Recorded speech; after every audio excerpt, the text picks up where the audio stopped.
Tonight, we're diving deep into the Knicks' intense matchup against the Cleveland Cavaliers at Madison Square Garden.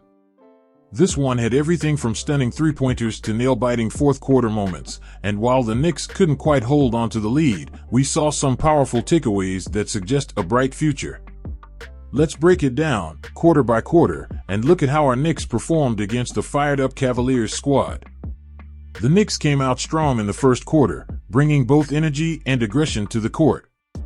Brunson and Karl-Anthony Towns set the pace early on, moving the ball and setting up high-percentage shots, which helped them keep pace with the Cavaliers. Towns was particularly effective, utilizing his skills both inside the paint and on mid-range shots. The Knicks' defense was locking in, disrupting Cleveland's offense enough to keep them from gaining any major momentum. It's always great to see such chemistry early in a game, and the Knicks seem to be finding their rhythm. Moving into the second quarter, the Knicks displayed some well-organized offense. The Knicks' movement, spacing, and passing were effective, allowing them to find open shots and keep up a steady pace. However, Cleveland's defense started to intensify, with Donovan Mitchell and Evan Mobley forcing our players into a few rushed shots. But with Julius Randle and Josh Hart stepping up, the Knicks stayed competitive. Randle showed his physicality inside, grabbing rebounds, and keeping second-chance opportunities alive. It was a solid quarter that set the stage for what we thought would be a big second half. The third quarter was all about defense for the Knicks. They came out focused on locking down Donovan Mitchell and Darius Garland, two of the Cavaliers' most dangerous offensive weapons. Coach Thibodeau's emphasis on defensive discipline was on full display here, as we saw smart switching and effective help defense, which limited Cleveland's opportunities inside. Karl-Anthony Towns was instrumental here, blocking shots, grabbing rebounds, and setting the tone for the Knicks' defensive effort. While Cleveland managed to keep things close, it was impressive to see the Knicks taking control defensively. Then came the fourth quarter, where things got a bit more intense.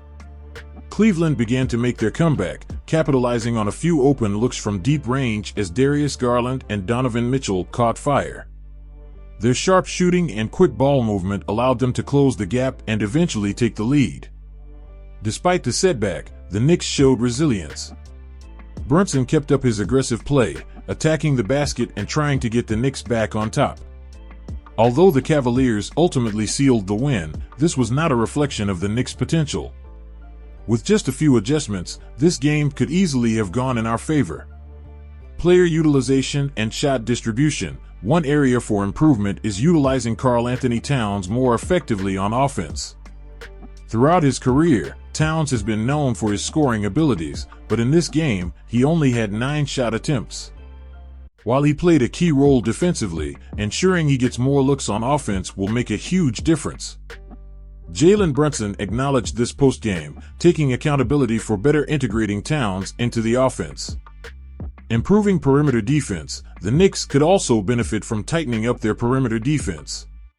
Cleveland's comeback was largely fueled by some key three-pointers, and while the Knicks worked hard to protect the paint, closing out on outside shooters is going to be crucial in future games. Building on defensive cohesion, the Knicks showed flashes of strong defensive chemistry, especially in the third quarter. This defensive synergy is promising and, with time, will only strengthen the Knicks' overall game plan. Their intensity in defending key players like Mitchell and Garland demonstrates the potential to become one of the stronger defensive teams in the league. Looking ahead with positivity, overall, despite the loss, there's so much to look forward to. The Knicks' depth, defensive potential, and offensive talent are all there. With a few more games under their belt, they will find the balance they need to secure wins in close matchups like this one. While tonight's game may not have ended in the Knicks' favor, it's essential to keep the bigger picture in mind. This is a team that's still developing its chemistry and adjusting to new players.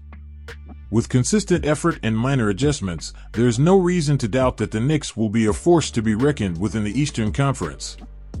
Now it's your turn, Knicks fans. Let us know in the comments, what were your biggest takeaways from the game? What adjustments do you think will take the Knicks to the next level? And if you're enjoying the content, make sure to hit that like button, subscribe to HoopZone Sport News, and stay tuned for more in-depth Knicks coverage and NBA analysis. Thank you for watching, and as always, go Knicks!